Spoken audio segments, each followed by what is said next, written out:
bismillah bu dee rukoowut wàcc kon bu njëkk ba te jàpp ñaareel teg ci saar ba'daay sujjóot rakk bu njëkk ba ku fàtte ponk na wàcc booba indi ñaareel jàpp ko sa ñett bi nag moo di ñaar nga indi saar rakka ya des fatiha rek ba'daay sujjóot ab rakka boo ko mënta dab nga wàcc ko boo ko manee dabal donte da ngay sujjóot rakka ba njëkk boo ci fàttee ab ponk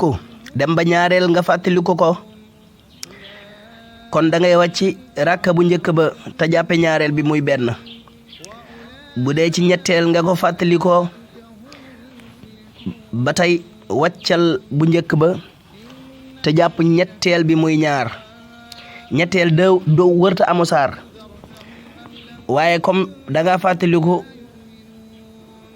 ba wàcc benn rakka ñetteel ba danga koy indil aw saar te jàppe ko muy ab ñaareel léegi bu dee julli ñeenti rakka la ñaari rakka yi ca des bu ci nekk nga indi fatiha kese boo sëlmalee sujjóot bu dee julli suba wala julli timis noonu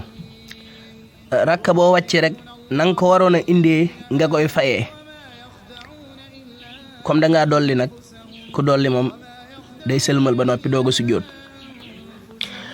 bu dee rukoo am na nga ñàkk rakka ba bu dee rukoo amut nga def ca ponk ba